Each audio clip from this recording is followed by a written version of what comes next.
ورحمة الله وبركاته إن الحمد لله نحمده ونستعينه ونستغفره ونعوذ بالله من شرور أنفسنا ومن سيئات أعمالنا من يهده الله فلا مضل له ومن يضلل فلا هادي له وأشهد أن لا إله إلا الله وحده لا شريك له وأشهد أن محمدا عبده ورسوله صلى الله تعالى عليه وعلى آله وصحبه وسلم تسليما كثيرا أما بعد মহান আল্লাহর সমস্ত প্রশংসা যে আল্লাহ রাব্বুল আলামিন আমাদেরকে তার মনোনীত দ্বীন ইসলামের রাস্তা দেখিয়েছেন এবং সেই রাস্তা দেখানোর জন্য শেষ নবী প্রিয় নবী মুহাম্মদুর রাসূলুল্লাহ সাল্লাল্লাহু আলাইহি সাল্লামকে সারা বিশ্বের সমস্ত মানুষ জিনের জন্য রসূল করে প্রেরণ করেছেন।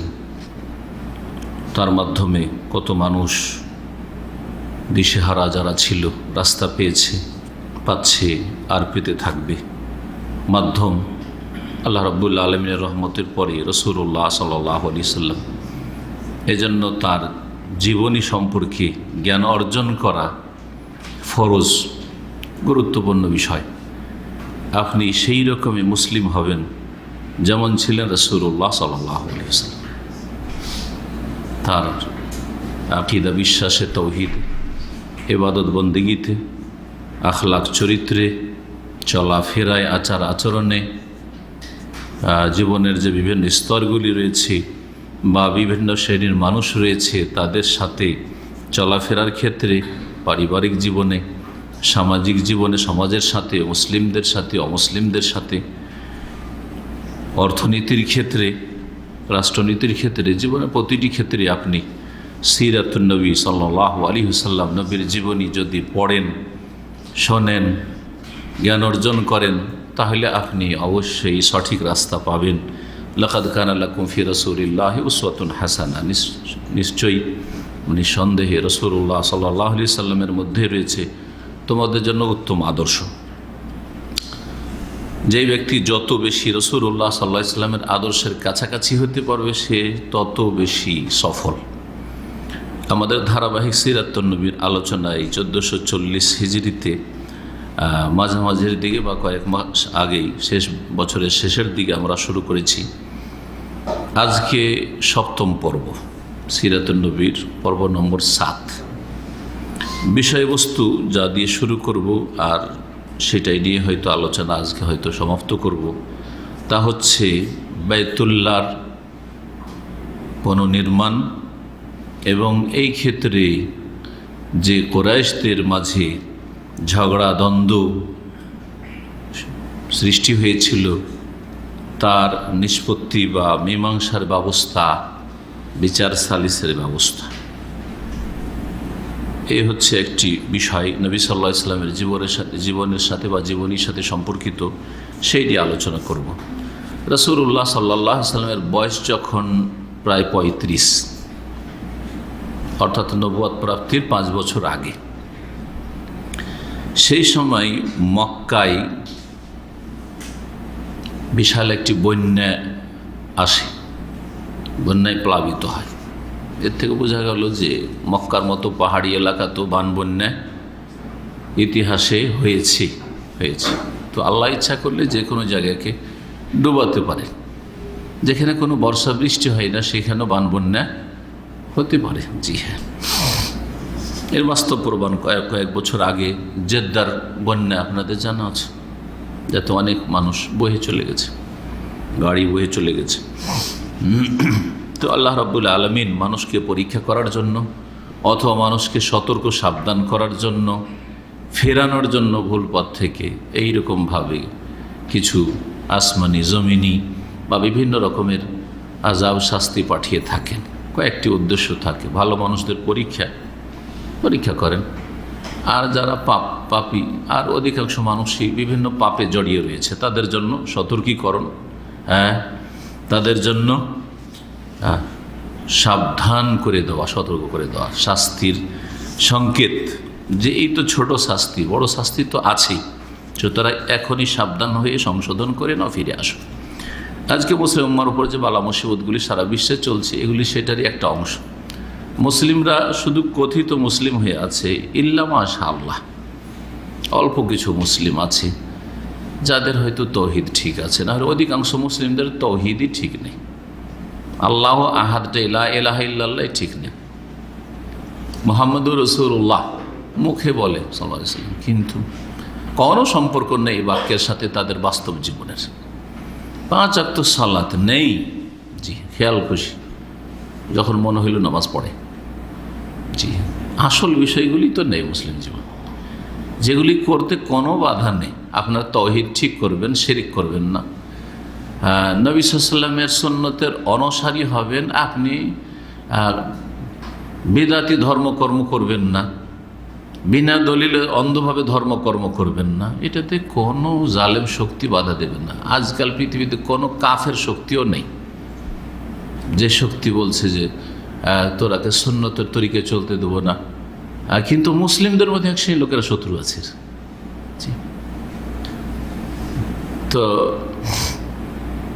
এ হচ্ছে মুসলিমদের অবস্থা। আর বাকি তো ইবাদত বন্দেগীর ক্ষেত্রে আর তারপরে আখলাক চরিত্রের ক্ষেত্রে আপনি আশ্চর্য হবেন মুসলিমদের অবস্থা নিয়ে একটু চিন্তা করলে, যে মুসলিমরা সমস্ত পাপে জড়িয়ে আছে। হারাম খাওয়া থেকে শুরু করে, হারাম উপার্জন থেকে শুরু করে, হারাম দেখা, হারাম শোনা, হারাম জীবনযাপন, ইসলাম থেকে অনেক দূরে চলে গিয়ে অমুসলিমদের মতো জীবনযাপন, জি হ্যাঁ, বা পাশবিক জীবনযাপন। শুধু টার্গেট হচ্ছে খাওয়া দাওয়া আর যৌন চাহিদা পূরণ করা, যেটা পশুর চরিত্র। পশুকে আল্লাহ এই জন্য সৃষ্টি করেছেন। এই যদি মুসলিমদের অবস্থা হয় তো দুর্দশার কি শেষ থাকবে? আর সেটাই হচ্ছে। এখনও মুসলিমদের ফিরে আসা উচিত, জ্ঞানচক্ষু খোলা উচিত, সতর্ক সাবধান হওয়া উচিত। বারবার এই কথাটি বলছে, আল্লাহ যেন আমাকে, আপনাদেরকে আর যারা আল্লাহর দিনকে ভালোবাসেন এবং দিন পালনের চেষ্টা করেন তাদেরকে প্রথম সংশোধন করার চেষ্টা করার তৌফিক দান করেন, বা সংশোধনের তৌফিক দান করেন। কারণ যাদের অন্তরে ভয় আছে তাদের ভুলগুলি সংশোধন হওয়া সহজ। আপনাদের অন্তরে আল্লাহর ভয় আছে, তারপরেও বিভিন্ন ক্ষেত্রে যে বাঁকা চলছেন বা বিভিন্ন ক্ষেত্রে আপনার মধ্যে ভেজাল আছে, এই ভেজাল মুক্ত হওয়াটা অনেকটাই সহজ। কারণ আল্লাহকে ভালোবাসেন, পরকাল সম্পর্কে চিন্তাশীল, রাসূলকে ভালোবাসেন, দিন ইসলামকে ভালোবাসেন, কোরআন হাদিসকে ভালোবাসেন, সুতরাং সংশোধন করেন। আর তারপরে আল্লাহ যেন বাকি যেগুলি পাপিষ্ট মুসলিম, বিদআতি মুসলিম, শিরকে লিপ্ত মুসলিম, আল্লাহ সবাইকে সংশোধন হওয়ার তৌফিক দান করেন। আর জালেমদের অনিষ্ট থেকে, জালেমদের জুলুম থেকে মুসলিম জাতির উম্মার হেফাজত করেন। তখনই মুসলিম উম্মা জালেমদের জুলুম থেকে বাঁচতে পারবে যখন তারা আল্লাহর দিনের দিকে ফিরে আসবে। এই কথা কোরআনে কারীমে বারবার করে বলা হয়েছে। কোরআনের তরজমাটাও পড়ে স্পষ্ট বুঝতে পারবেন। ফিরে আসুন, আল্লাহ ফিরে আসবেন রহমত নিয়ে।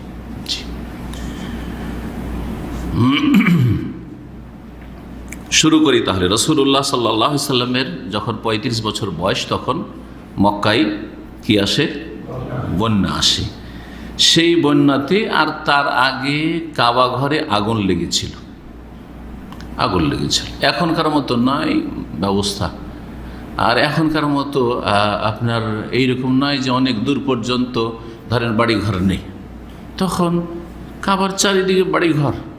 আমরা এই আজকে থেকে 30-35 বছর আগে মদিনায় যখন প্রথম আসি, 31 বছর আগে প্রায়, তখন মসজিদ নবীর চারিদিকে একবার পুরাতন বাড়ি, যেই বাড়িগুলো আজকাল পুরাতন মহল্লাতে এখানে আপনি এই দোয়াসারে দেখতে পাবেন না, জীর্ণ শীর্ণ মাটির বাড়ি, এইরকম ধরনের বাড়িগুলো যেগুলো ভেঙে পড়ছে।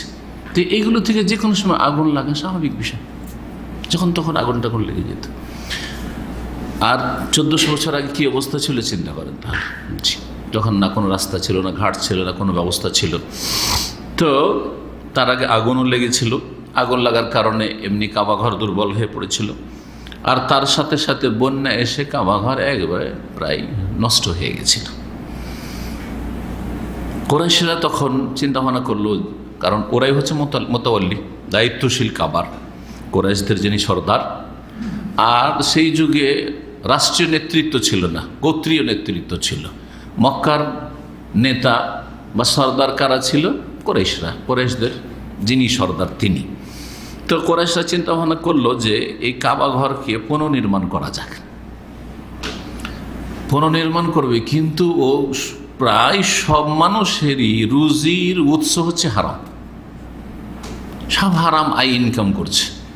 তখনকার মুশরিকেরাও আজকালকার অনেক মুসলিম চাইতেও এই ক্ষেত্রে যে আল্লাহর ঘর বানাবো সচেতন, যে আল্লাহর ঘরে যাতে হারাম পয়সা না লাগানো হয়। আজকাল হারাম পয়সা দিয়ে মসজিদ তৈরি হচ্ছে, মসজিদে চাঁদা দিচ্ছে হারাম পয়সা থেকে। তামাকের ইনকাম, মদের ইনকাম, না হয় সুদ ঘুষের ইনকাম, না হয় বিড়ির ইনকাম, না হয় সিগারেটের ইনকাম, না হয় জুয়ার ইনকাম, না হয় কারো বেঈমানি আত্মসাৎ করা, বিভিন্ন রকমের হারাম ব্যবসা, সেগুলো থেকে আয় ইনকাম করে কি করছে?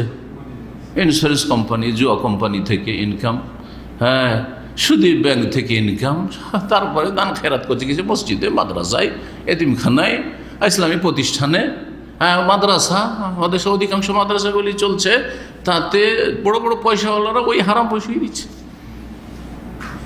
কারণ তাদের অধিকাংশ রুজির উৎস হচ্ছে হারাম। অল্প কিছু হালাল থাকতে পারে, 60% কারো হয়তো হারাম নয়, কিন্তু অধিকাংশ রুজির উৎস হচ্ছে হারাম, যেটা বর্তমান অবস্থা মানুষের। তখন হারাম খেত মক্কার কাফের মুশরিকরা, তারা মুসলিম নয়, কাফের মুশরিকরা হারাম খেত, হারাম উপার্জন করত, কিন্তু তারা সজাগ ছিল কমপক্ষে এতটুকু যে কাবা ঘর তৈরি করব, এত একটা বড় পবিত্র কাজ করব, সওয়াব নেকির কাজ করব, তাতে একটা পয়সা যেন হারাম না ঢুকে। হারাম পয়সা দিয়ে কাবা ঘর, আল্লাহর ঘর বাইতুল্লাহ তৈরি করব না, এটা ছিল তাদের সিদ্ধান্ত। ঘোষণা করে দিল যে কালেকশন হচ্ছে, দান খেরাত করবে, কিন্তু হালাল পয়সা ছাড়া একটা হারাম পয়সা দিবে না। হালাল ইনকাম থাকে তাহলে দাও, না হলে হারাম পয়সা দিবে না, কেউ একটা হারাম পয়সা এতে ঢোকাবে না। সেই যুগের হারাম উৎস যেগুলো ছিল ইনকামের, তার একটি ছিল বেশ্যাবৃত্তি। বড় বড় পয়সাওয়ালারা দাসীদেরকে দিয়ে বেশ্যাবৃত্তি করা। তো আজকাল তো স্বাধীন মহিলাদেরকে ব্ল্যাকমেল করে উঠিয়ে নিয়ে চলে যাচ্ছে, বিক্রি করে দিচ্ছে, দালালরা নিয়ে গিয়ে, তারপরে জবরদস্তি উঠিয়ে নিয়ে চলে যাচ্ছে, তারপর বেশ্যাখানাতে বেশ্যাবৃত্তিতে বাধ্য করছে। আর কত কি, অনেক মেয়েরা স্বেচ্ছায় চলে যাচ্ছে পতিতালয়ে। কিন্তু তখনকার এই দিকটাও একটা খেয়াল করেন আপনি, আর এগুলো বড় শিক্ষণীয় বিষয়, যে তখনকার যুগে জেনা ব্যভিচার যারা করত তারা দাসী হইতো, স্বাধীন মহিলারা জেনা ব্যভিচার করত না, অথচ তারা কাফের মুশরিক ছিল, কাবার চারিদিকে 360টা মূর্তির পূজা করত। এই বিষয়টা রাসূলুল্লাহ সাল্লাল্লাহু আলাইহি ওয়াসাল্লামের সিরাত জীবনী পড়লে আর বেশ কিছু হাদিস পড়লে উপলব্ধি করতে পারবেন। সবচেয়ে একজন খারাপ মহিলা ছিল সেই যুগের মুশরিকা, কিন্তু স্বাধীন মহিলা। খারাপ মানে ইসলামের শত্রুতাই খারাপ মহিলা ছিল, কিন্তু আল্লাহ তাকে হেদায়েত নসিব করেছেন, সেজন্য আর খারাপ বলবো না, কিন্তু খারাপ ছিল। সে ছিল আবু সুফিয়ানের স্ত্রী। নাম কি ছিল জানেন? হিন্দ নাম ছিল, হিন্দ। কিন্তু আমাদের দেশের লোকেরা যেহেতু হিন্দ বলে না, মেয়েদের নাম কি বলে? হিন্দা। না, হিন্দা করে দেয়। নাম ওর ছিল কি? হিন্দ। হিন্দের ঘটনা জানা আছে আপনাদের। সে কি করেছিল? ওহুদের যুদ্ধে কাফেরদের পক্ষ থেকে আবু সুফিয়ান তার স্বামী, প্রধান ব্যক্তি সেই যুদ্ধের কাফেরদের পক্ষ থেকে, প্রধান সেনাপতি খালিদ বিন ওয়ালিদ ওই দিক থেকে স্বামীর সাথে এসছিল, ইসলাম মুসলিমদের বিরুদ্ধে লড়াইয়ে অংশ নিয়েছিল। মহিলারাও সহযোগিতা করত, কাফেরদের মহিলারা আসতে তো মুসলিম মহিলারা সহযোগিতা করত পর্দার মধ্যে থেকে বেশ কিছু ক্ষেত্রে যেগুলো করা সম্ভব। তো এই মহিলা কি করেছিল জানা আছে? যখন হামজা রাদিয়াল্লাহু তাআলা আনহা শহীদ হয়ে গেলেন, কে তিনি? রাসূলুল্লাহ সাল্লাল্লাহু আলাইহি ওয়াসাল্লামের চাচা আসাদুল্লাহ, আল্লাহর সিংহ যাকে বলা হয়েছে, আল্লাহর সিংহ শহীদ হয়ে গেলেন। তখন তার বক্ষ চিরে কলিজা বের করে সে মালা বানিয়েছিল, কলিজা কেটে কেটে। কত তাহলে নিষ্ঠুর মহিলা ছিল, কত কট্টর শত্রু ছিল ইসলাম আর মুসলিমদের, চিন্তা করেন। এই ক্ষেত্রে আরও বর্ণনা করা হয়েছে যে সে কলিজাকে চিবাবার চেষ্টা করেছিল, কিন্তু এই রেওয়ায়েতগুলি সহি নয়, এটা অনেক গবেষকরা বলেছেন, সেজন্য সেটা বললাম না, সতর্কী করার জন্য বললাম যে এগুলো কথা কোনো কোনো সিরাতুন নবীর কিতাবে আছে। তো যাই হোক, এই মহিলাকে আল্লাহ পরে তৌফিক দিলেন, পরবর্তীকালে ইসলাম গ্রহণ করলেন। এই মহিলা যখন ইসলাম গ্রহণ করলেন, নবী সাল্লাল্লাহু আলাইহি সাল্লাম মহিলাদের থেকে বায়াত নিতেন, মানে শপথ নিতেন, অঙ্গীকার, পর্দার আড়াল থেকে, স্পর্শ না করে। আর পুরুষরা হাতে হাত রেখে বায়াত করতো, শপথ করত, ইসলাম গ্রহণের বায়াত। এটা পীর মুরিদের বায়াত নয়। এই বায়াত থেকে কেউ পীর মুরিদের বায়াত করবে, দলের বায়াত করবে, এর অবকাশ নেই, সেগুলি বিদআত। কথা বুঝতে পেরেছেন না?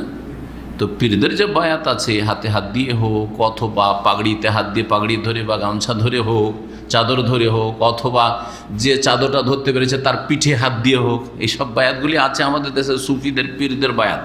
এগুলি সব ভণ্ডামি, বেদাতি বায়াত, অন ইসলামিক বায়াত। এইসব বায়াত ইসলামে নেই। কারণ রাসূলুল্লাহ সাল্লাল্লাহু আলাইহি ওয়াসাল্লামের পরে আবু বকর, ওমর, ওসমান খেলাফতির বায়াত করেছেন, তাছাড়া অন্য কোনো বায়াত নেই। বড় বড় সাহাবীরা ছিলেন, কিন্তু যিনি খলিফা ছিলেন না, উনি বায়াত নিতেন না। যে কারণ সেই যুগে যদি কেউ বায়াত নিতেন তো আলী রাদিয়াল্লাহু তাআলা নিতেন, কারণ তিনি নবী সাল্লাল্লাহু আলাইহি ওয়াসাল্লামের নিকট আত্মীয়। কিন্তু খলিফা হওয়ার সময় শুধু বায়াত নেই, অন্য সময় নেই। খলিফার বায়াত আছে। মুসলিম দেশের রাষ্ট্রনায়ক, সে যদি গুনাহগারও হয়, ফাসিক হয়, কিন্তু মুসলিম, সে বায়াত নিতে পারে। কিন্তু কোনো আলেম বায়াত নেবে, আমি বায়াত নেব আপনাদের সাথে, এটা জায়েজ নয়। সে পীর মুরিদের নামে বায়াত হোক, অথবা আর কোনো নাম দিয়ে হোক না কেন। সুতরাং এগুলি যেগুলি চলছে সেগুলি ইসলাম বহির্ভূত কাজ, বিদাতি কাজ। কি বলছিলাম? রাসূলুল্লাহ সাল্লাল্লাহু আলাইহি ওয়াসাল্লাম যে বায়াত নিতেন, সূরা মুমতাহানাতে রয়েছে, তাতে রয়েছে শিরক করবে না, হ্যাঁ, আর কি করবে না, চুরি করবে না, ব্যভিচার করবে না, ওয়ালা তাজনু, জিনা করবে না, ইত্যাদি। এইভাবে এইগুলো বায়াত নিতেন। আল্লাহর ইবাদতবন্দি করবে, ভালো কাজের ক্ষেত্রে নাফরমানি করবে না স্বামীর বা মুসলিম শাসকের, ইত্যাদি। তো এইসব কথা যে রয়েছে, তার মধ্যে যখন রাসূলুল্লাহ সাল্লাল্লাহু আলাইহি ওয়াসাল্লাম বললেন যে বায়াত নাও, বায়াত নাও যে তুমি জিনা করবে না, ওয়ালা তাজনু, তখন অবাক হয়েছিল ওই মহিলা, অবাক হয়েছিল। আর জিজ্ঞাসা করেছিল, আওয়া তাজনিল হুররা, তো স্বাধীন মহিলা কোনোদিন জেনা করতে পারে? স্বাধীন মহিলা কোনোদিন জেনা করতে পারে? স্বাধীন মহিলা মানে আজকাল সব মহিলা কিন্তু স্বাধীন। আজকাল ওই দাস প্রথা নেই, দাসের প্রথা নেই। দাসীরা, দাস দাসী যাদেরকে বিক্রি করা হয় পণ্যের মতো, হ্যাঁ, যেমন বইপত্র বিক্রি হচ্ছে, খাদ্যদ্রব্য বিক্রি হচ্ছে, ডাল চাল ধান গম পাট বিক্রি হচ্ছে, ওই রকম, হ্যাঁ, কেনা বেচা হইতো দাস দাসীর। তো ওরা যেহেতু সমাজের নিচু শ্রেণীর হইতো, সেই জন্য তারা এইসব নোংরা কাজে লিপ্ত হইতো, জেনায় লিপ্ত হইতো, অথবা তাদেরকে দিয়ে জেনা করাইতো পুঁজিপতিরা, সমাজপতিরা। একটা ইনকাম সোর্স ছিল এটা। কাফের, আবু সুফিয়ানও কাফের সেই সময়, তার স্ত্রীও কাফের, জীবনও কোনোদিন জেনা করেনি। অবাক লেগেছে তাকে, না হইলে চুপ থাকতো। যে জাহিলিয়াতের যুগে, শিরক কুফরি যুগে তো জেনাতে লিপ্ত হয়েছি, ঠিক না? এখন ইসলাম গ্রহণ করেছে, আর জেনা করবো না। কিন্তু বলছে আওয়া তাজনিল হুররা, কি বলেন ইয়া রাসূলুল্লাহ, আমি ইসলাম গ্রহণ করছি, ঠিক আছে, কিন্তু এটা জানি না যে কোনো স্বাধীন মহিলা অমুসলিম হইলেও, কাফের হইলেও জেনা করে। আর আজকাল বড় বড় ধনীর ঘরে, বড় বড় সম্ভ্রান্ত ঘরের, বড় বড় দাড়িওয়ালার ঘরের, বড় বড় পরেশগারদের ঘরের সহশিক্ষাত স্কুল, কলেজ, ইউনিভার্সিটিতে যাচ্ছে, আর প্রাইমারি স্কুল থেকে প্রেম করা শুরু করছে। হাই স্কুলে গিয়ে তো পুরাপুরি প্রেম শুরু হয়ে যাচ্ছে। আর তারপরে কলেজে গেলে তো বলতে হবে না, ইল্লা মাশাআল্লাহ, যদি আল্লাহ কাউকে বাঁচায় তাহলে, না হইলে একবারে বিষাক্ত পরিবেশ। ভালো করে খোঁজ নিয়ে দেখেন, জি, ভালো করে খোঁজ নিয়ে দেখেন। আমরা যেই সময় প্রাইমারি পড়েছি, তখন কত সাল ছিল জানেন? তখন জিয়াউর রহমান সাহেবের যুগ বা তার আগের যুগ ছিল, তার আগের যুগ বাংলাদেশের। হ্যাঁ হ্যাঁ, 80-র অনেক আগে, 80-তে তো একটু বড় হয়ে গেছে, তারও আগে ছিল। সেটা ছিল আপনার 76 থেকে 80 কাছাকাছি, এই সময়গুলি। সেই সময়ে প্রাইমারিতে ওই চিঠি লেখা শুরু হয়েছে। এটা ছেলে ক্লাস 2-3 পর্যন্ত জানতো না, কিন্তু ক্লাস 4-এর ছেলেরা চিঠি লিখছে। হ্যাঁ, যুবক যুবতীকে, একটু যুবতী হইতে গেছে, চিঠি লিখছে, প্রেমের চিঠি লিখছে। আজকাল তার চিঠি লেখার দরকার নেই। হ্যাঁ, স্মার্টফোন তো আছেই, ফেসবুক তো আছেই, হ্যাঁ, মেসেঞ্জার তো আছেই, চ্যাটিং তো চলছে। আউযুবিল্লাহ, আউযুবিল্লাহ। এগুলো জেনা না? জেনার রাস্তা খুলে গেছে। কি যে অবস্থা, আল্লাহু আকবার। এই জন্য মেয়েদের হাতে যতক্ষণ বিয়ে না হয়েছে মোবাইল তুলে দিবেন না, এটা আমার উপদেশ। যতক্ষণ বিয়ে না হয়েছে ওইভাবে স্বাধীনভাবে মোবাইল তুলে দেবেন না। মায়ের মোবাইল ইউজ করুক, বাপের করুক, হ্যাঁ মায়ের করুক, সমস্যা নেই। আর কথা বললে সামনে কথা বলুক। যেমনই টেলিফোন আসলো দৌড় দিয়ে ঘরে ঢুকে গেল, অসুবিধা নেই, একটু প্রাইভেটে কথা বলছে। আরে এটাই ফেতনার কারণ। কেন প্রাইভেটে কথা বলবে? কিসের প্রাইভেট? হ্যাঁ প্রাইভেসি আছে। কেন প্রাইভেটে আপনার মেয়ে কথা বলবে? আপনার ওয়াইফের সামনে কথা বলতে পারবে না? হ্যাঁ ভাই বোনের সামনে কথা বলবেন না? দাল মে কালা হে, কথা বুঝতে পারছেন? এইভাবে ফেতনায় লিপ্ত হয়। কথা লম্বা করছি না, যদিও লম্বা হয়ে গেল। কি বলছিলাম যে কাফের মুশরিকদের জামানায় মক্কায় বা আরবে স্বাধীন মহিলারা, আর আজকাল সব মহিলারা স্বাধীন, কারণ দাস প্রথা নেই, উঠে গেছে। যুগের আবর্তন বিবর্তনে কি হয়েছে? উঠে গেছে। পৃথিবীতে কোথাও দাস প্রথা নেই আর। তো তারাও জেনা করতো না। তাহলে জেনা কাদের পেশা ছিল? ব্যভিচার দাসীদের পেশা ছিল, দাসদের পেশা ছিল, নিচু শ্রেণীর মানুষ যারা সমাজে ছিল তাদের। তো করতো কি, মক্কার পয়সাওয়ালারা বা সমাজপতিরা কিছু দাসী রেখে নিত, আর তাদেরকে দিয়ে কি করতো? বেশ্যাবৃত্তি করাইতো। বেশ্যাখানা খুলে দেশে একটা পতাকা ঝুলিয়ে দিত, আর তারপরে ওখানে লোকজন আসতো। যেমন বেশ্যাখানাতে আজকাল লাইসেন্স হচ্ছে, সে যেহেতু লাইসেন্স দরকার নেই, এটা পতাকা দেখলে বুঝতে পারতো যে হ্যাঁ এটা হচ্ছে বেশ্যাখানা। তো বেশ্যাবৃত্তি করে কেউ যদি ইনকাম করে থাকে বা বেশ্যাখানার ব্যবসা করে, তো খবরদার এই কাবা নির্মাণে যেন ওই পয়সা দান না করে। ওয়ালা বাইরে, বা কেউ যদি সুদ খেয়ে থাকে, সুদ খাওয়ার চর্চা খুব বেশি ছিল। রাসূলুল্লাহ সাল্লাল্লাহু আলাইহি ওয়াসাল্লামের যে চাচা আব্বাস রাদিয়াল্লাহু তাআলা আনহু জাহিলিয়াতের যুগে একজন সুদখোর বড় ব্যবসায়ী ছিলেন। যখন ইসলাম কবুল করলেন আর সুদ হারাম করা হইল, রাসূলুল্লাহ ঘোষণা করলেন, এবং তখন পর্যন্ত সুদি কারবার ব্যবসা চলছিল চাচার। নবী সাল্লাল্লাহু আলাইহি ওয়াসাল্লাম বললেন যে আল্লাহ সুদকে হারাম করেছেন, আর যাদের এখন পর্যন্ত সুদি কোনো কারবার কারো সাথে লেনদেন আছে, সেটা আজকে থেকে আমার পায়ের তলায় রেখে দিয়ে ধরিসাৎ করলাম, আর সুদি চুক্তি থাকলেও নিতে পারবে না, কারণ হারাম করে দেওয়া হয়েছে। আর সর্বপ্রথম যেই সুদি যে আদান প্রদান আছে, লেনদেন আছে, সেটাকে পায়ের তলায় আমি রাখলাম, সেটা হচ্ছে রেবাল আব্বাস, আমার চাচা আব্বাসের সুদ। আমার চাচা আর সুদ নিতে পারবে না, যতই সুদের কারবার থাক না কেন, আগে থেকে চুক্তি করা আছে, টাকা দেওয়া আছে সুদের ওপর। তাহলে বোঝা গেল যে সুদের ওপর যদি কাউকে টাকা দিয়ে থাকেন আপনার অজ্ঞতার যুগে, মূর্খতার যুগে, আপনার পাপের যুগে, যখন আপনি পাপিষ্ট ছিলেন, হেদায়েত হয়েছেন, যাক আগে থেকে গেল তো চুক্তি হয়ে গেছে, নিয়ে নিন না, হারাম। ওয়াইন তুবতুম ফালাকুম রুউসু আমওয়ালিকুম, যদি তোমরা তওবা করো তো তওবা হচ্ছে যে আসল পুঁজিটা ফেরত নাও। লা তাযলিমুনা ওয়ালা তুযলামুন, জুলুম করতে পারবে না তুমি, এক পয়সা বেশি নিতে পারবে না, ওয়ালা তুযলামুন, আর তুমিও জুলমের শিকার হবে না। এটা নয় যে আসল পুঁজিটাই দিচ্ছে না, টাল বাহানা করছে, ওটাও চলবে না, আসল পুঁজি ফেরত দিক। যাই হোক, সুদের টাকা যেন না লাগে, কারো বেইমানি করা, আত্মসাৎ করা টাকা যদি থাকে, তো সেই টাকা পয়সা ইনকাম যেন কাবা ঘরে না লাগানো হয়। কথা তো হয়ে গেল, আর চাঁদা হইল, কিন্তু এই চাঁদার পয়সা দিয়ে কাবা অত বড় করে নির্মাণ করা সম্ভব হচ্ছে না, যত বড় কাবা ইব্রাহিম আলাইহিস সালামের ভিত্তিতে ছিল, তিনি যেভাবে তৈরি করেছিলেন।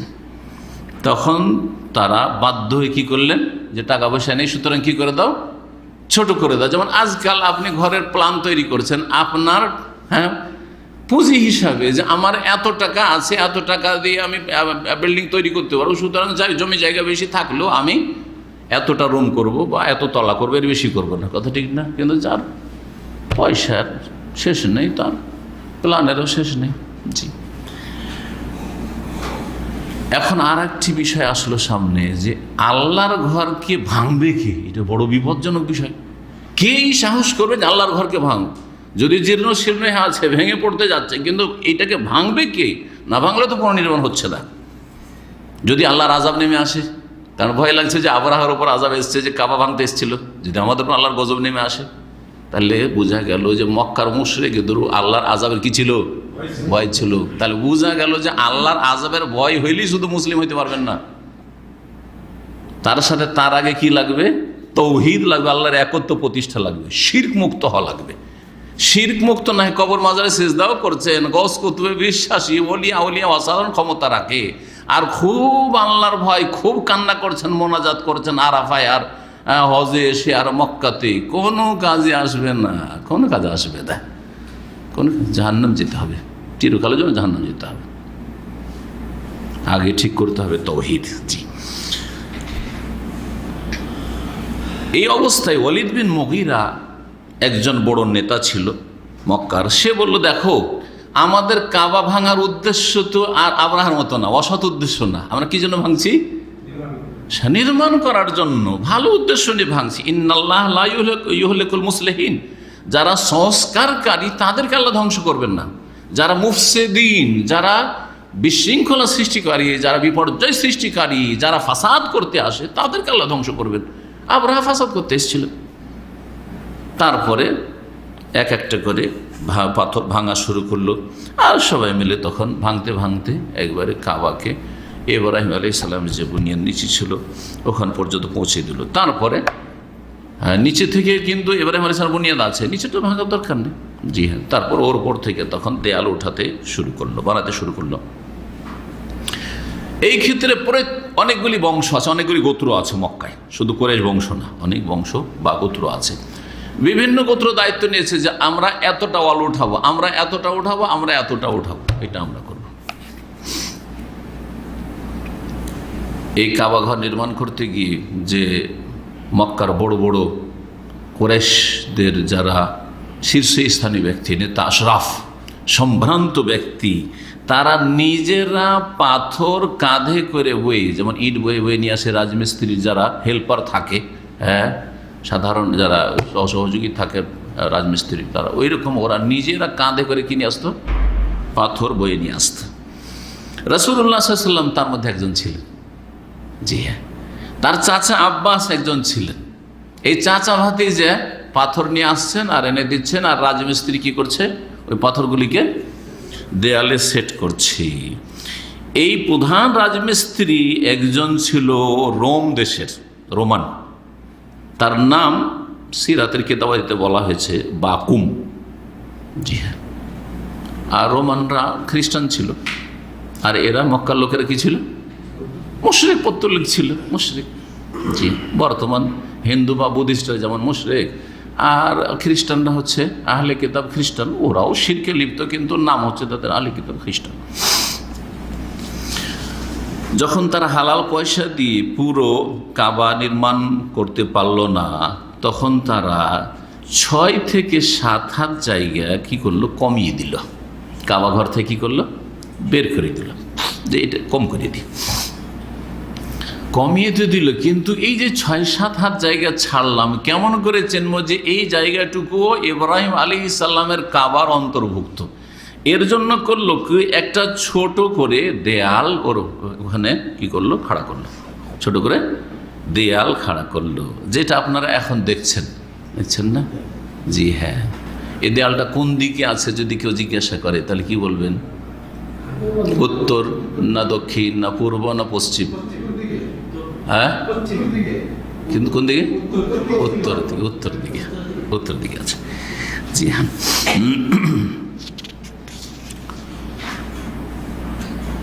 মদিনার দিকে। উত্তর দিকে মানে কোন দিকে? মদিনার দিকে অথবা শামের দিকে। যেদিকে মদিনা সেদিকে হচ্ছে শাম দেশ, আর দক্ষিণ দিক হচ্ছে ইয়ামান। জি, তো এই 6 হাতের মতো জায়গা বের করে দেওয়া হলো, আর ওখানে একটা ছোট দেয়াল তৈরি করে দেওয়া হলো, যাতে করে বোঝা যায় যে এটাও কাবার অংশ ছিল। এই অংশটুকুকে হাদিসের ভাষায় কি বলা হয়েছে? হাতিম। একটা নাম হচ্ছে হাতিম, আর একটি নাম আছে হিজর, আর একটি নাম হচ্ছে হিজর অথবা হাতিম। জি হ্যাঁ, কোনো ঘেরা জায়গাকে হিজর বলা হয়। হাজারে হাজরো মানে এটাকে ঘিরে নেওয়া, তো ওই জায়গাটিকে যে ঘিরে রাখা হয়েছে ওর নাম হচ্ছে হিজর। অনেকে আজকাল বলে হিজরে ইসমাইল বলে, হ্যাঁ, কিন্তু এটা শুধু হিজর। হাদিসে হিজর বা হাতিম এসছে। রাসূলুল্লাহ সাল্লাল্লাহু আলাইহি ওয়াসাল্লাম যখন মেরাজ থেকে ফিরে এসেছিলেন, এর সাথে কথাটি বলে দিই, আর এসে বলে রাতারাতি ফিরে চলে আসলেন। এসে অবাক করার মতো ঘটনা, এটা কেমন করে হয়? একজন মানুষ রাতে 1 মাসের রাস্তা গিয়েছে, 1 মাসের রাস্তায় যাওয়া আসতে তো 2 মাস লাগে, শুধু বাইতুল মুকাদ্দাস প্যালেস্টাইন যেতে আর রাস্তায় 2 মাস লাগে। আবার ওখান থেকে বলছেন 7 আকাশের ওপর গেছি, আর যাওয়ার পরে আল্লাহর সাথে কথা বলেছি, আবার 5 ওয়াক্ত সালাত নিয়ে এসেছি ইত্যাদি, জান্নাত জাহান্নাম দেখেছি। এসব কথা যখন শোনার রাসূলুল্লাহ সাল্লাল্লাহু আলাইহি ওয়াসাল্লাম, মক্কার কাফেররা কুরাইশরা কি করলো? সেই হাদিসে কাযাবাতনি কুরাইশ, কুরাইশ বললো যে দেখো দেখো এই মুহাম্মদ কত বড় মিথ্যুক, মিথ্যা কথা বলছে, কত বড় মিথ্যুক। মিথ্যা কথার একটা সীমা থাকে, এইসব চর্চা করা শুরু করলো। আবু বকর সিদ্দিক রাদিয়াল্লাহু তাআলা বিশ্বাস করে নিলেন। ওর বলছে তুমি পাগল, ওর অন্ধ হয়ে গেছে, তুমি এই কথা বিশ্বাস করা যায় নাকি? প্রশ্ন করে, আচ্ছা ঠিক আছে, তুমি যে ঘুরে এসছো ওই থেকে ফিলিস্তিন থেকে, আচ্ছা বলো তো বাইতুল মুকাদ্দাস মসজিদ আকসা আছে, মসজিদ আকসার কয়টা দরজা, কয়টা জানালা, আর দক্ষিণ পশ্চিম উত্তর পূর্ব এগুলোতে কোন দিকে কি আছে? নবী সাল্লামকে জিজ্ঞাসা করে ফেললো মক্কার কাফেররা। নবী সাল্লাম বলছেন ফাকারব তো কুরবাতাল্লাম আকরব ইসলাহ কাত্ত, এমন আমি পেরেশান হয়ে গেলাম ওদের প্রশ্ন উত্তর না দিতে পেরে, যে জীবনে এত আমি মানসিক অশান্তিতে কোনোদিন ভোগিনি, কি জবাব দেব? জি হ্যাঁ, আপনি বলছেন এইটা আবার জবাব দেওয়া গেল না নাকি? আমি 21 বছর এই ইসলামিক সেন্টারে, কথা বোঝা গেছে?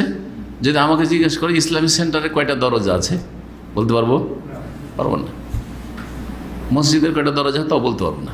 এই যে মসজিদে 3 ওয়াক্ত নামাজ পড়ছি কমপক্ষে মসজিদ, হ্যাঁ বলতে পারবো না। পারবেন? আপনারা পারবেন না। জি, জানাল্লাহ আরও অসম্ভব, তাই না? কারণ একজন মানুষ তার জীবনে যদি মূল্য বুঝে তো এইসব ফালতু কাজ করবে না, যে দরজা গণি 1 2 3, এই জানলা গণি কয়টা জানলা আছে, এগুলো কাজ করে বেড়াবো নাকি? আমার জীবনটা অনেক মূল্যবান, অনেক ভালো কাজ করার আছে, ঠিক না? তো নবী সাল্লাল্লাহু আলাইহি ওয়াসাল্লাম উত্তর দিতে পারলেন না। এরা তো হাসতে শুরু করলো যে দেখো দেখো দেখো দেখো। নবী সাল্লাল্লাহু আলাইহি ওয়াসাল্লাম ফাজাল্লাহু লি বাইতুল মাকদিসি, আল্লাহ আমার জন্য একবার ওপেন করে দিলেন, আলোকিত করে দিলেন, সামনে খুলে দিলেন বাইতুল মুকাদ্দাস। টিভির পর্দায় যেমন সারা দুনিয়া দেখছেন কোথায় কি হচ্ছে, হ্যাঁ কোথায় কোনো আমেরিকার বন জঙ্গল জ্বলছে বর্তমান, ধরেন কাশ্মীরে কি হচ্ছে, তো অমুক জায়গায় কি হচ্ছে, সব দেখতে পাচ্ছেন না এখানে বসে বসে, হ্যাঁ টিভির পর্দায়। আল্লাহ 1400 বছর আগে নবী সাল্লাল্লাহু আলাইহি ওয়াসাল্লামকে টিভি দেখিয়ে দিয়েছেন, বাইতুল মুকাদ্দাসের টিভি মক্কাতে। কোন জায়গায়? বলছে ফাওয়াকাফতু ফিল হিজরি, এই হিজরে আমি দাঁড়াইলাম উত্তর দিকে, আর ওই দিকে সামদেশ ফিলিস্তিন, ওইখানে দাঁড়াইলাম। আর তারপরে ওই কুরাইশদেরকে ডাকলাম যে আসো, কি জিজ্ঞাসা করার আছে করো। যে দরজা কয়টা? বুঝি এতটা বাইতুল মুকাদ্দাস। জানালা কয়টা? এতটি। কোন দিকে কি আছে? এই আছে, সব বলে দিল। জি, তো এই হচ্ছে হিজরের কথা বলতে গিয়ে এই ঘটনাটি বললাম। কাবা ঘরের দেয়াল উপরে উঠছে ধীরে ধীরে, যখন হাজরে আসওয়াদের কাছাকাছি উঠল, এখন হাজরে আসওয়াদকে রাখতে হবে এখানে, যে কালো পাথর, যেই পাথরকে আল্লাহ জান্নাত থেকে পাঠিয়েছেন, হাদিসে রয়েছে, যেই পাথর সাদা ছিল দুধের চাইতে বেশি, এটাও হাদিসে রয়েছে।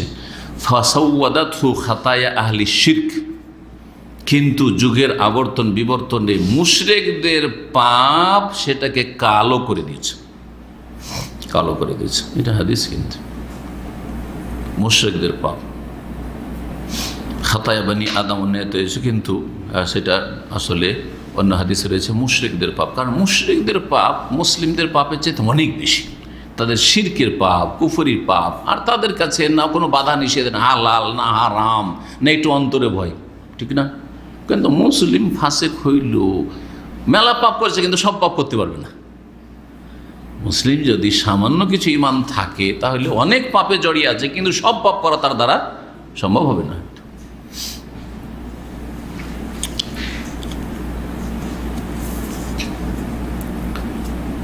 তো এখন এই হাজরে আসওয়াদকে কে এখানে সেট করবে?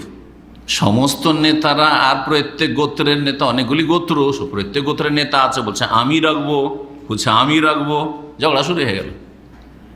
ঝগড়া এমন কি বলছে যে মারামারি আর খুনাখুনি হয়ে যাবে, এরকম অবস্থা। এই ঝগড়া 4 থেকে 5 দিন চলতে থাকে, রক্তাক্ত লড়াই হয়ে যাবে, এরকম পরিস্থিতি তৈরি হয়ে গেল হারামের ভিতরে, ওইখানেই। এক গোত্র আর এক গোত্রকে খুন করে দেবে, এরকম অবস্থা। হঠাৎ করে আবু ওমাইয়া ইবনে মুগীরা মখজুমি, বানু মখজুম গোত্রের মক্কার একজন নেতা এবং খুব জ্ঞানী ব্যক্তি, প্রজ্ঞাবান ব্যক্তি, সে বয়োজ্যেষ্ঠ মানুষ ছিল। সে একটি প্রস্তাব পেশ করল, প্রস্তাব যে এইটা করলে হয় না, এইসব ঝগড়া না করে, মারামারি না করে, কি যে আগামী দিনে ফজরের আগে, ভোরের আগে, রাত্রি কে আগে সেখানে ঢুকতে পারে, যে আগে সে আল্লাহর ঘরে কাবার কাছে আসতে পারবে, সে এই পাথরকে কি করবে, রাখবে। মসজিদের মসজিদে হারামের দরজা দিয়ে কে আগে ঢুকতে পারে। সবাই মেনে নিল যে ঠিক আছে, সবাই চেষ্টা করলো। আপনাদের যদি এরকম একটা প্রতিযোগিতা বলা হয় তো সবাই কিন্তু চেষ্টা করবেন যে এই আজকের রাত্রে তাহাজ্জুদে কে আগে উঠতে পারে। ধরেন একটা প্রতিযোগিতা আপনাদের, আর আপনারা সবাই প্রতিযোগিতা অংশ নিলেন। এমনি অংশ নেবেন না, ফিরি ফিরি অংশ নেবেন না, কিন্তু যদি 500 রিয়াল রেখে দেওয়া যায়, রাগ করবেন না কিন্তু, এমনি কি করবেন, উঠবেন। জীবনে অভ্যাস নেই, কি তাহাজ্জুদে উঠবেন, ফজরে উঠতে পারেন না অনেক, কি আর ফজরে তাহাজ্জুদে উঠবেন। কিন্তু যদি বলা হয় যে ফজরে নামাজ তাহাজ্জুদে যে আগে উঠে যাবে, আর মসজিদে ধরেন মসজিদে তাহাজ্জুদ, আর মসজিদে পয়সা বান্ডিল নিয়ে বসে আছে, যে আগে ঢুকবে তাকে 500 রিয়াল বা 5000 রিয়াল। 500 রিয়াল অনেকে হয়তো আসবেন না, ধরে ঘুম ছেড়ে 500 রিয়ালের জন্য যাবো না, কিন্তু 5000 রিয়াল ধরেন, হ্যাঁ 2-3 মাসের বেতন, অনেকে আসবে। হ্যাঁ, দু একজন ব্যতিক্রম, সেটা আলাদা কথা, যে আমি পয়সার অত লোভী না, কিন্তু আপনার মতো লোক ওইটা আছে। তো যাই হোক, সুবহানাল্লাহ, নবী সাল্লাল্লাহু আলাইহি ওয়াসাল্লাম এই কথাই বলেছেন যে সবচেয়ে ভারী নামাজ মুনাফিকের জন্য এশার নামাজ, ফজর নামাজ। কিন্তু তারা যদি জানে যে খুব সুন্দর সুন্দর 2টা করে পায়া দেবে, মিরমাতাইনে হাসানাতাইনে, খুব স্পেশাল 2টো করে নিহারি পায়া দেওয়া হবে এশার নামাজে আর ফজর নামাজে, লা শাহেদ আল এশা, তো অবশ্যই এর সাথে আসবে মুনাফিকরা। মুনাফিকই চরিত্র। জি, যে আপনি আখিরাতের ভয়ে, মরণের ভয়ে, মরণের পরে জীবনের ভয়ে আপনি ফজরে আসেন না, 5 ওয়াক্ত নামাজ পড়ছেন না, আর দুনিয়ার গরজে অনেক কিছুই করছেন, সব কিছু কুরবানি করে দিচ্ছেন আপনি, আপনার কফিলকে রাজি করার জন্য কত পাপ করে দিচ্ছেন, হয়তো আপনি যে কোনো কিছু করতে প্রস্তুত আছেন আপনি, কিন্তু আপনি আল্লাহকে রাজি করার জন্য আপনার কোনো ফিকির নেই। কেমন ইমান আপনার? যে তো যে আগে আসতে পারবে সেই এই কাজটি করবে। সবাই একমত হয়ে গেল। আল্লাহর ফয়সালা ছিল, কেউ আগে আসতে পারেনি। প্রথম ব্যক্তি যিনি মসজিদে হারামের দ্বার দিয়ে প্রবেশ করছেন তিনি হচ্ছে রাসূলুল্লাহ সাল্লাল্লাহু আলাইহি ওয়াসাল্লাম। যেমনই প্রবেশ করেছি, অন্যরা দূর থেকে দেখি, আরে প্রথম ব্যক্তি মোহাম্মদ, বলছে যে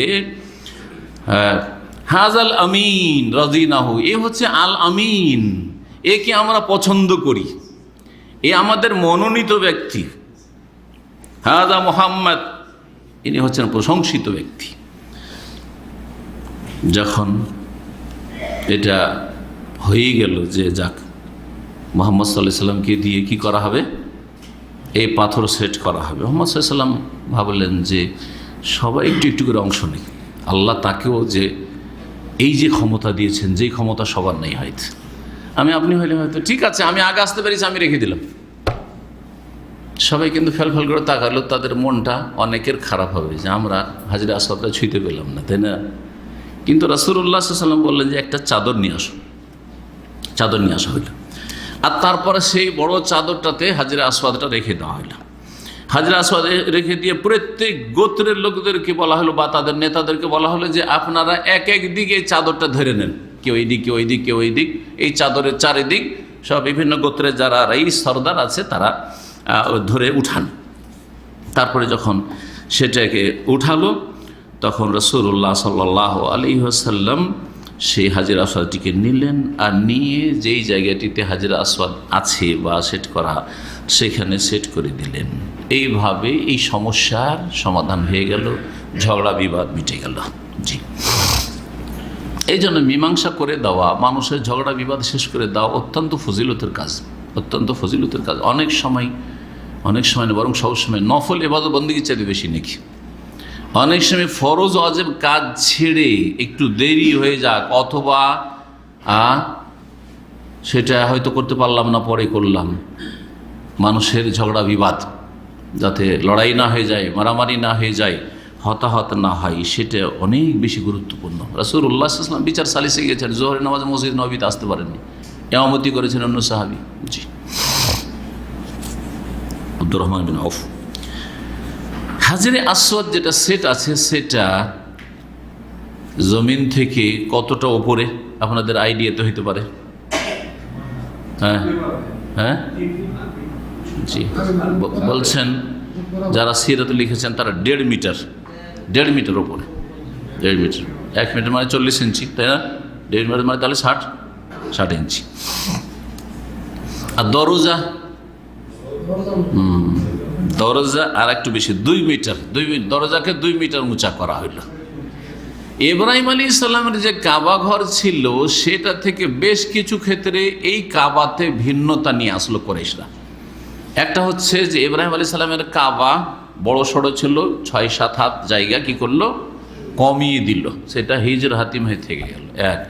2 নম্বর, ইব্রাহিম আলাইহিস সালামের কাবা ঘরে 2টো দরজা ছিল, বাব শারকি, বাব গারবি। পূর্ব দিকে একটা দরজা যেটা এখন আছে, আর একটা হচ্ছে পশ্চিম দিকে দরজা যেটা বন্ধ করে দেওয়া হয়েছে। তৃতীয়, যে ইব্রাহিম আলাইহিস সালামের যে দরজা ছিল, সেই দরজাগুলি সরজমিনি ছিল, মাটিতে নিচেই ছিল, 2টোই দরজা, যে কোনো মানুষ সহজে প্রবেশ করতে পারত। কিন্তু এখন উঁচা করে দেওয়াতে, আর উদ্দেশ্যই কুরাইশদের যে সবাইকে কাবার ভিতরে ঢুকতে দেবো না, আমরা মুতাওয়াল্লিরা, দায়িত্বশীলরা, সর্দার যে থাকবে কাবার, সে যাকে ইচ্ছা ঢোকাবে, যাকে ইচ্ছা ঢোকাবে না। যেমন পরবর্তীকালে হয়েছে, যখন খোলার ইচ্ছা হয় তখন খোলা হয়, ওই সময় যে থাকলো ঢুকে গেল, কিন্তু সবাই তো ঢুকতে পারে না, তাই না? 2টো দরজা থাকাতে হয়তো কি, একটা দরজা দিয়ে মানুষ ঢুকছে, আর এক দরজা দিয়ে বেরিয়ে যাচ্ছে, সহজ। হ্যাঁ, যে প্রবেশ দ্বার আলাদা আর নিকাশ দ্বার আলাদা। কিন্তু একটাই দরজা হইলে ওইভাবে লোকজন ঢোকা সম্ভব নয়। আর একটা পার্থক্য, হ্যাঁ, আর একটা পার্থক্য হচ্ছে উঁচার ক্ষেত্রে পার্থক্য ছিল, যেটা হয়তো আসবে। আর আরেকটা পার্থক্য, কতগুলি পার্থক্য বললাম, আর একটা পার্থক্য হচ্ছে যে বর্তমানে কয়টি স্তম্ভ আছে বলতে পারেন, পিলার কয়টি আছে কাবার ভিতরে? দেখছেন কাবা ঘর সম্পর্কে আপনারা জানছেন না? হ্যাঁ, 6টা, 3টে 6টা, 3টে 6টা আছে। ইব্রাহিম আলাইহিস সালামের বুনিয়াদে কোনো পিলার ছিল না, ছিল না। আসেন এখন লেখক যেগুলি বলেছেন সেগুলি বলি। আমি বেশ কিছু গুছিয়ে একটু বলে দিলাম। দেয়াল যে উঁচা করা হলো, সেটা 18 হাত করা হলো। তাহলে দেয়াল কতটা উঁচা? কাবার বর্তমান দেওয়াল, এটাই কুরাইশদের বুনিয়াদের উপর আছে। বর্তমান যেটা কায়েম আছে সেটা হচ্ছে কুরাইশদের যেটা কাবা নির্মাণ, তার ওপর কায়েম আছে, 18 হাত। ইব্রাহিম আলাইহিস সালাম বুনিয়াদে কত ছিল? ওয়াকানাত আলা নিসফি মিনজা, এর অর্ধেক ছিল। তার মানে দেয়াল অনেক নিচে ছিল, 9 হাত ছিল, 9 হাত ছিল মাত্র। কাবার ভিতরে এখন রয়েছে সিত্তাতু আমেদা, যেটা কুরাইশরা করেছে, 6টি পিলার। জি, ফি সাফাইনে, 2 লাইনে, মানে 3টে করে, 3টে 6টা পিলার, 6টা খুঁটি। আর ছাদটা কোথায় আছে? 18 হাত দেওয়ালের উপরে, কিন্তু ছাদ নেই। 3 হাত নিচে নামিয়ে কি আছে, 15 হাত পরে ছাদ আছে। এটা অনেকে জানেন না, এই জন্য তাহলে 3 হাত পর্যন্ত কি আছে, গভীরতা আছে ছাদে, কাবার ছাদে। ইতিপূর্বে অর্থাৎ ইব্রাহিম আলাইহিস সালামের বুনিয়াদে ওয়াকানাত মিন ক্বাবল বিদুনে সাকফিন, ছাদ ছিল না, শুধু ঘেরা ছিল, দেয়াল। কাবা ঘর মানে দেয়াল চারিদিকে, জি, প্রাচীর। ওয়ালা আমুদ, আর স্তম্ভ খুঁটিও ছিল না। তার বেশ কিছু পার্থক্য হয়ে গেল, যা আজকে জানতে পারলেন কাবা ঘর সম্পর্কে। এই ছিল আমরা ধারাবাহিক যে আলোচনা করি, যে কিতাব থেকে নিয়মিত আল্লামা শেখ শফিউল মুবারক ফুরি রাহিমাহুল্লাহ তাআলা, যিনি আমার দীর্ঘ সময়ের ওস্তাদ, তার কাছে লেখাপড়া করেছি, অনেক উপকৃত হয়েছি রহমতুল্লাহ আলাইহি। আর তারপরে যখন মদিনায় আসলাম লেখাপড়ার জন্য, তার কাছ থেকে লেখাপড়ার পরে, তো তার আগে উনি মদিনা ইউনিভার্সিটিতে গবেষণা ডিপার্টমেন্টে উনি চলে এসেছিলেন গবেষক হিসাবে। তো আমাদের আগে উনি মদিনা এসেছিলেন, আর মদিনায় ওনার বাসাতে মাঝে মধ্যে যেতাম, উনি চা খাইতেন। জি, আমাদের ওস্তাদেরা চা খায়, কথা বলছেন না? জি হ্যাঁ।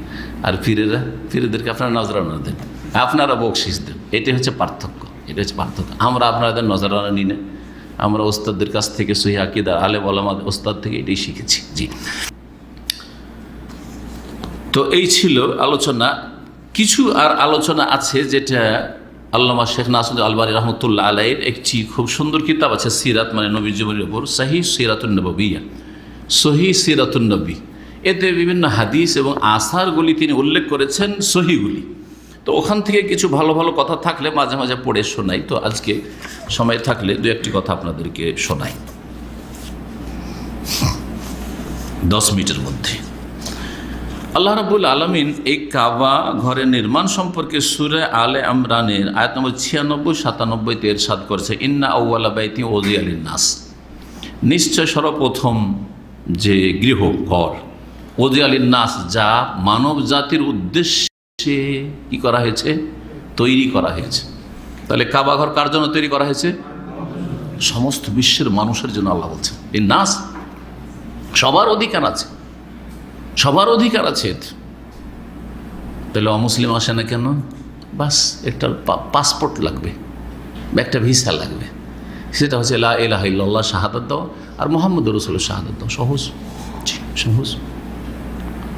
এক্ষুনি এই ভিসা হাসিল করে নি, তাহলে চলে আসুক, কোনো অসুবিধা নেই। কারণ অনেক অমুসলিমরা বা অনেক মুনাফিকরা এই আপত্তি তুললে যে মক্কায় অমুসলিম কেন প্রবেশ করা নিষেধ।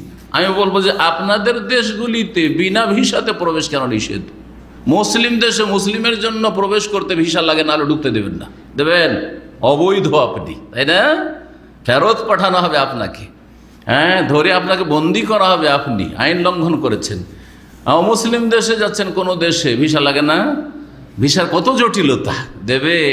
বাংলাদেশে পাসপোর্টে জানতো, হ্যাঁ, কোনো ইউরোপের দেশে অত সহজে ভিসা লাগবে? কত পায়তারা করে মানুষ যাচ্ছে, কত টাকা খরচ করে। আর মক্কা আসার জন্য 1 পয়সা খরচ লাগে না, কোনো ফিস লাগে না। বলেন আশহাদু আল্লা ইলাহা ইল্লাল্লাহ ওয়া আশহাদু আন্না মুহাম্মাদান রাসূলুল্লাহ, ঢুকেন ঢুকেন। এভাবে জবাব দেবেন তাদেরকে। তারা যে বিষয়গুলি মানছে সেগুলি বলে তাদেরকে ক্ষান্ত করবেন। আর কোরআন হাদিসের কথা যদি বলেন, তো কোরআন হাদিসে তারা বিশ্বাসী নয় যে ইন্নামাল মুশরিকুনা নাজাস ফালা ইয়াকরাবুল মাসজিদাল হারাম বাদা আমিহিম হাযা, এ কথা বিশ্বাসী তারা। কোরআন আয়াতে বিশ্বাসী নয়, কিন্তু যুক্তিতে বিশ্বাসী। তোমরা তাই করছো, বরং তোমাদের কাছে আরো এই বিষয়টি আরো জটিল। আমাদের কাছে জটিল না, খুব সহজ। তো সমস্ত মানুষের জন্য আল্লাহর এই ঘর, বরং আল্লাহ সূরা হজে বলেছেন যা আল্লাহু লিন-নাসি সাওয়াআনিল আকিফু ফিহি ওয়াল বাদ, এই ঘরকে আমি এমন করেছি যাতে সমান অধিকার রয়েছে আল আকিফ ওয়াল বাদ, যারা মক্কায় অবস্থানকারী, মক্কার নাগরিক বা মক্কার একামা হোল্ডার, আর বাইরে থেকে কেউ এসছে, বিদেশ থেকে এসছে বা বিভিন্ন অঞ্চল থেকে, সারা বিশ্ব থেকে এসছে, সবার সমান অধিকার। মক্কার লোকের এই অধিকার নেই যে আপনি আগে ভাগে গিয়ে কাবার ইমামের পিছনে আপনি জায়গা পেয়ে গেছেন, এই সরো, তোমরা কেন এখানে, আপনি তোমরা দূরে থাকো, ভিড়ের সময় তোমরা কেন এখানে, তোমার বাইরে থাকো, এই অধিকার নেই। সবার সমান অধিকার রয়েছে। সাওয়াআনিল আকিফু ফিল বাদ, সাওয়াআনিল আকিফু ফিহি ওয়াল বাদ, দূর থেকে আসুক আর কাছে থেকে আসুক। যেই ঘর কোথায় রয়েছে? লাল্লাযী বিবাক্কা, যেটা মক্কায় রয়েছে। মক্কার একটি নাম হচ্ছে বাক্কা। মুবারাকান, এই ঘর হচ্ছে বরকতময়। ওহুদাল্লিল আলামিন, বিশ্বজাহানের জন্য হেদায়াতের মাধ্যম, হেদায়াতের মাধ্যম। মক্কা গেলে, আল্লাহর ঘরে জিয়ারত করলে, আল্লাহর ঘরের তওয়াফ করলে, হজ উমরা করলে ইমান যে কত তাজা হয়। একজন মানুষ সত্যি আন্তরিক হয়ে ইখলাসের সাথে যদি এই ঘরের জিয়ারত করে আর আল্লাহর ইবাদতবন্দি করতে যায়, তাহলে তার পরিবর্তনটা বুঝতে পারবে। শুধু তাই না, মানসিক অশান্তি আছে, হ্যাঁ, শারীরিক অশান্তি আছে, সেখানে যান, অনেকটা হালকা হয়ে যাবে, অনেক হালকা হয়ে যাবে। সুবহানাল্লাহ। ঘটনা শোনাবার সময় নেই, কিন্তু এরকম অনেক সময় দেখেছি অশান্তি। যান একবার জিয়ারত করে আসেন, ভালো করে অন্তর খুলে দোয়া করে আসেন, অন্তর খুলে সেখানে তওয়াফ করে ইবাদতবন্দি করে আসেন, সালাত আদায় করে আসেন, মানসিক শান্তি ফিরে আসবে আপনার। শারীরিক অসুস্থতা আছে, হালকা হবে। সুবহানাল্লাহ, এগুলি পরীক্ষিত বিষয়। কারণ নিজের কথা বললে অনেক সময় রিয়াকারি চলে আসতে পারে, অথবা কার কথা বললে, সেই জন্য দরকার নেই, ওটা থাক। কিন্তু এটা পরীক্ষিত জিনিস আপনার মানসিক শান্তির জন্য, শারীরিক শান্তির জন্য। রোগের অশান্তি রয়েছে শারীরিক, আপনি যান, আল্লাহ রাব্বুল আলামিন অবশ্যই আপনার রহম করবেন, কিন্তু অন্তরটাই খুলুসিয়াত লাগবে, খালিস দিল থেকে যেতে হবে, ধোঁকাবাজ হয়ে গেলে হবে না। মক্কায় যাচ্ছেন তখন বড়ই আপনি মুসল্লি, আর খুব দোয়া করছেন কান্নাকাটি করে, আর এখানে দাম্মাম ফিরে এসে বা বাড়ি ফিরে এসে ফজর নেই, হারাম খাচ্ছেন, পাপে ডুবে যাচ্ছেন, পাপ দেখছেন, অশ্লীলতা ছড়াচ্ছেন আপনি। না না না না, অন্তরটাকে সাফ করেন। অন্তর যখন পাক করবেন তখন আল্লাহ রাব্বুল আলামিন জীবনে শান্তি দান করবেন। তো আল্লাহ কি বলছেন? হুদাল্লিল আলামিন, বিশ্বজানের জন্য এতে হেদায়েত রয়েছে। ফিহে আয়াতুম বাইয়িনাত, মক্কার এই ঘরে কি রয়েছে? অনেক নিদর্শনাবলী রয়েছে, অনেক নিদর্শনাবলী রয়েছে, মানে আল্লাহকে চেনার অনেক উপায় রয়েছে, অনেক বিষয় রয়েছে যেগুলি থেকে আপনি আল্লাহকে চিনতে পারবেন। তারপরে ইসলামের ইতিহাসের প্রাচীন ঘটনা আপনার স্মরণে আসবে, হাজারের ঘটনা, ইসমাইলের ঘটনা, জমজমের ঘটনা, কি করে জমজম কূপ তৈরি হলো, সাফা মারোয়ার মাঝখানে যে আমরা সাই করছি, সাফাতে কী হয়েছিল আর মারোয়াতে কী হয়েছিল, এই দুইয়ের মাঝে আমরা ওই মাঝখানে গিয়ে একটু দৌড় দিই কেন, ইত্যাদি। সুবহানাল্লাহ, জামরাতে পাথর মারি কেন? আয়াতুম বাইয়িনাত। ও মাকাম ইব্রাহিম, তার মধ্যে একটি মাকাম ইব্রাহিম আছে, যে পাথরে পা রেখে ইব্রাহিম আলাইহিস সালাম কী করছিলেন? দেয়াল উঠাচ্ছিলেন, কাবাঘর নির্মাণ করছিলেন, আর ছেলে ইসমাইল একটা করে পাথর এনে দিচ্ছি বাপ বেটাতে, একজন রাজমিস্ত্রি আর একজন হচ্ছে তার সহযোগী হেল্পার এনে দিচ্ছেন। ওয়াইজ ইয়ারফা ইব্রাহিমুল কাওয়াইদ মিনাল বাইত ওয়া ইসমাইল রব্বানা তাকাব্বাল মিন্না ইন্নাকা আনতাস সামিউল আলিম। আর বাপ বেটা দুজনে এই দোয়া করছেন যে আল্লাহ তুমি কবুল করে নাও। কীভাবে আল্লাহ কবুল করেছেন? আল্লাহ কবুল করলে মানুষ কেউ ঠেকাতে পারে না, এক মুহূর্তের জন্য ইবাদত বন্ধ নেই। যদি তওয়াফটা ফরজ সালাতের সময় বন্ধ হয় তো ফরজ সালাত, ওর চাইতে গুরুত্বপূর্ণ কাজ চলছে, ফরজ সালাত চলতে আছে। ফরজ সালাতের সালাম ফিরতে কীভাবে দৌড় দিয়ে মানুষ যাচ্ছে আর তওয়াফ শুরু করে দিচ্ছে, আর হাজার আসাদের চুমা দেওয়া শুরু করছে, দেখেছেন না দৃশ্য না? তাহলে কোনো সময় ইবাদত বন্দী বন্ধ নেই। দুনিয়ার সব জায়গায় কখনো না কখনো ইবাদত বন্দী বন্ধ হয়, যদিও ধারাবাহিকভাবে সারা পৃথিবীতে চলতে আছে। কিন্তু আমাদের সালাতের সময় শেষ হইলো, রিয়াজের শুরু হইলো, রিয়াজ শেষ হইলো, তারপর কাসিম তায়েফ ওইগুলোতে শুরু হলো, ওই শেষ হলো, আবার মক্কায় যুদ্ধে শুরু হলো, চলতে আছে সারা পৃথিবীতে। কিন্তু কাবা ঘর এমন একটি ঘর, সবসময় সেখানে ইবাদত চলতে আছে। অমান দাখালাহু কানা আমেনা, আর সেখানে কিন্তু প্রবেশ করে নিরাপদ হবে। ওয়ালিল্লাহি আলান নাস হিজ্জুল বাইতি মান ইসতাতা ইলাইহি সাবিলা, হজ ফরজের আল্লাহ রাব্বুল বিধান এখানে বর্ণনা করছেন। আচ্ছা, এই ঘর সম্পর্কে সহিহ বুখারী মুসলিমে যে হাদিস রয়েছে সেটা শোনাই। আবু যর রাদিয়াল্লাহু তাআলা বর্ণনা করছেন যে কুলতু ইয়া রাসূলুল্লাহ, আমি বললাম একবার, হে আল্লাহ রাসূল, আইয়ু মসজিদিন উযিয়া আউয়াল, কোন মসজিদ সর্বপ্রথম নির্মিত হয়েছে? কাল আল মসজিদুল হারাম, প্রথম মসজিদ তৈরি হয়েছে কোনটি? মসজিদে হারাম। কুলতু সুম্মা ইউ, তারপরে কোনটি? কাল আল মসজিদুল আকসা, তারপরে হচ্ছে মসজিদে আকসা মানে বাইতুল মুকাদ্দাসের মসজিদ। কুলতু কাম বাইনাহুমা, এই দুইয়ের মাঝে কতটা ব্যবধান ছিল সময়ের? কাল আর 52 সানা, 40 বছর। 40 বছর মসজিদে হারাম সর্বপ্রথম ঘর, তার মানে তার আগে এই জমিনে কোনো মানুষের বাড়ি ঘর তৈরি হয়নি। এই জন্য সর্বপ্রথম কাবা ইব্রাহিম আলাইহিস সালাম তৈরি করেননি। কে তৈরি করেছেন? ফেরেশতা, মালায়েকা তৈরি করেছেন। মালায়েকা, তখন কোনো বাড়ি ঘর পৃথিবীতে আল্লাহর জমিনে ছিল না। জি, তারপরে তখন অন্য ঘর বাড়ি তৈরি হয়েছে, সে মসজিদই হোক, আল্লাহর ঘর, অন্য মসজিদ, অথবা আর কিছু হোক না কেন। দুটোর মাঝে যে 40 বছর বলা হয়েছে, আল্লাহ আলাম কোন পিরিয়ডটাকে বলা হয়েছে। তবে এই ক্ষেত্রে আল্লামা আলবানী রাহিমাহুল্লাহ বলছেন, আর অনেক গবেষক ওলামারা বলেছেন, এটা নতুন কথা আজকে শুনুন, সেটা হচ্ছে যে প্রসিদ্ধ আমাদের কাছে যে কাবা ঘর বাইতুল্লাহ কে তৈরি করেছেন? ইব্রাহিম আলাইহিস সালাম তৈরি করেছেন, কিন্তু তাকেও কিন্তু ভিতটা দেখিয়ে দেওয়া হয়েছে। তার মানে তার আগে থেকে ওখানে কোনো নির্মাণ ছিল, ঘর ছিল, যে এই নকশায় তুমি এখানেই তৈরি করো। তারপরে বাইতুল মুকাদ্দাস বা মসজিদ আকসা কে তৈরি করেছেন বলছেন এই ক্ষেত্রে ওয়াকাদ তাকাল্লামনা আলা হাযা, আল আলবানী বলছেন এই ক্ষেত্রে আমি আলোচনা করেছি। ওয়া আন্নাল মসজিদ আল আকসা আসসাসাহু ইসরাঈল ওয়া হুয়া ইয়াকুব আলাইহিস সালাম, মসজিদে আকসা নির্মাণ করেছেন ইসরাঈল, যার প্রসিদ্ধ নাম হচ্ছে নবী ইয়াকুব আলাইহিস সালাম। ইয়াকুব কে ছিলেন? ইয়াকুব বিন ইসহাক বিন ইব্রাহিম। তারপরে ইব্রাহিম আলাইহিস সালামের ছেলের ঘরের নাতি, মানে পোতা। যারা পোতা বোঝেন পোতা, যারা বুঝেন না ওদের জন্য ছেলের ঘরের নাতি। বুঝছেন, সব বাংলায় আমাকে শিখতে হয়। জি, ইয়াকুব আলাইহিস সালাম। তো ইয়াকুব আলাইহিস সালাম আর ইব্রাহিম আলাইহিস সালাম এই দুটো ব্যবধান যদি দেখেন তো হইতে পারে 40 বছর। এই ক্ষেত্রে সম্ভাবনা এই ক্ষেত্রে আছে, কারণ দাদা তৈরি করছেন কি মসজিদ হারাম, আর তার নাতি বা পোতা তৈরি করছেন মসজিদ আকসা। এই দুটোর মাঝখানে 40 বছর ব্যবধান হলে হতে পারে, অথবা তার আগে কখনো তৈরি হয়েছে, সেই ইতিহাস হইতে পারে, আল্লাহু আলাম।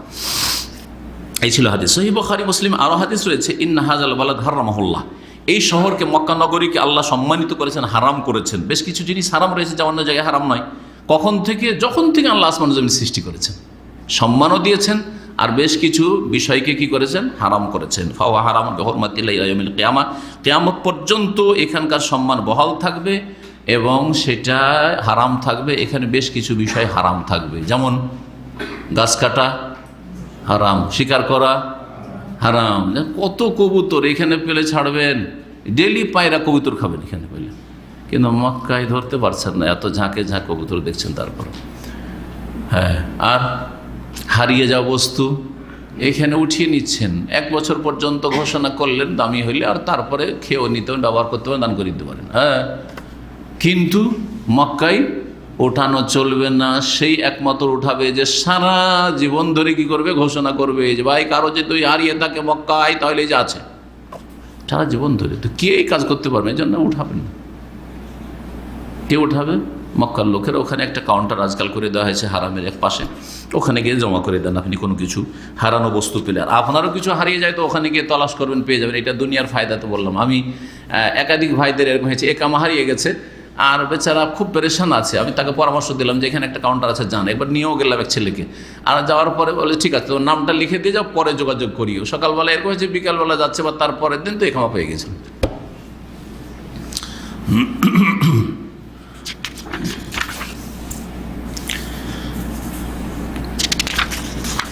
তারপরে আল্লামা আলবানী রাহিমাহুল্লাহ যে ইব্রাহিম আলাইহিস সালাম কীভাবে কাবা তৈরি করলেন ছেলেকে নিয়ে, আর তারপরে তার আগে ছেলেকে আর ওই তার মাকে, স্ত্রী হাজারকে কীভাবে রেখে গেলেন, আর এসব বিস্তারিত ঘটনা যা সহিহ বুখারী মুসলিমে রয়েছে তা এখানে বর্ণনা করেছেন।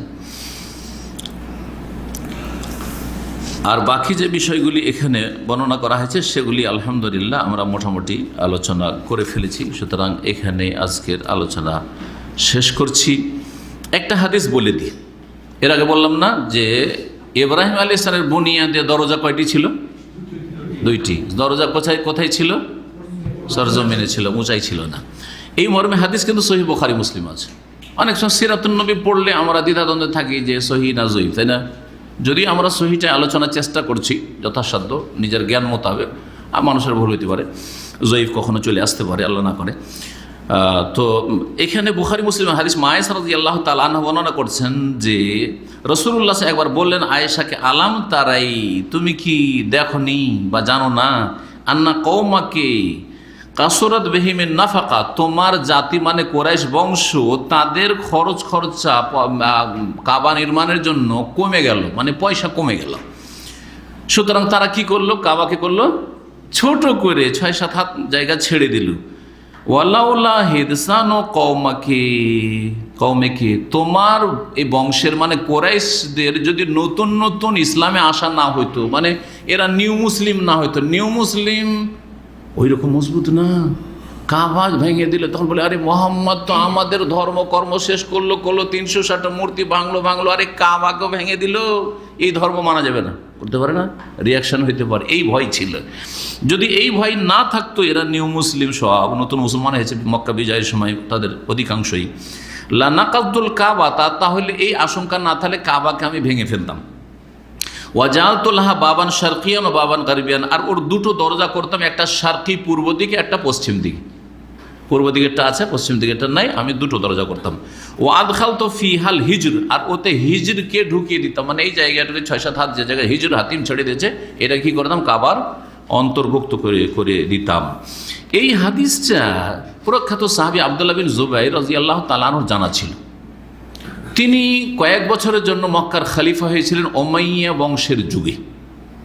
আব্দুল মালিক বিন মারওয়ান তখন তাদের রাজধানী কোথায় ছিল উমাইয়াদের, কি বলতে পারেন? না, দামেস্কে, শাম দেশে দামেস্কে। আব্দুল্লাহ বিন জুবাইর রাদিয়াল্লাহু তাআলা আনহু তিনি খলিফা বরহাক ছিলেন এবং উমাইয়াদের যেসব রাজারা ছিল তাদের চাইতে অনেক নেক ছিলেন। তিনি সম্মানিত সাহাবী ছিলেন। আর পক্ষান্তরে আব্দুল মালিক বিন মারওয়ান যে সাহাবী না, মারওয়ানের ছেলে, মারওয়ান ছোট সাহাবী, নবী সাল্লাল্লাহু আলাইহি ওয়াসাল্লাম বড় সাহাবীও না। তো ইবনে জুবাইর রাদিয়াল্লাহু তাআলা আনহু যখন খলিফা হইলেন তার রাজধানী ছিল মক্কা। তিনি দেখেন শাম দেশ তো ওরা দখল করে আছে, আর মক্কার মদিনা যেহেতু তার দখলে চলে এসছে, তখন তিনি কি করলেন? রাজধানী করলেন কোথায়?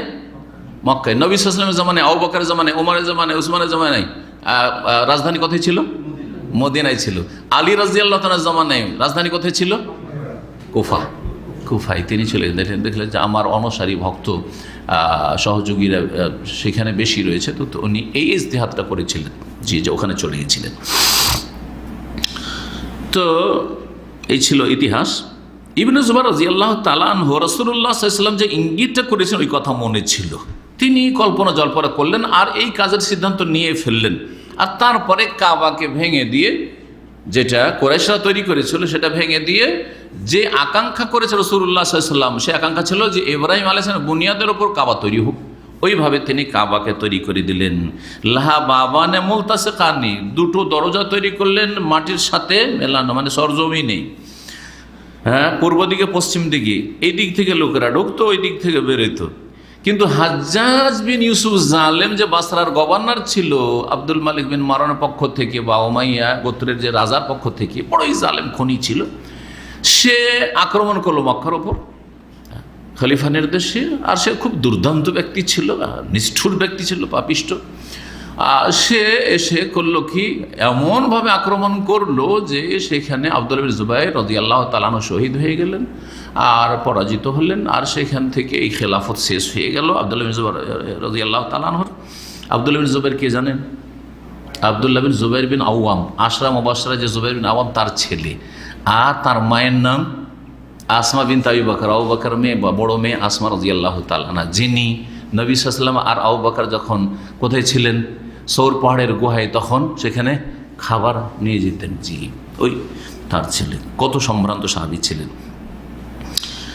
তো সেই সময় ধারণা করলো যে এটা খেয়াল খুশি করেছে বা জেনেছিল। আরেকটি মধ্যে তারা জেনেছিল যে নবী সাল্লাল্লাহু আলাইহি ওয়াসাল্লাম এই আকাঙ্ক্ষা করেছেন, কিন্তু জিদ যে আমাদের যেহেতু শত্রু সে, আর তাকে দমন করেছি, সে যেভাবে তৈরি করেছে ওইভাবে রাখবো না, আগে যেটা ছিল ওইভাবে রাখবো।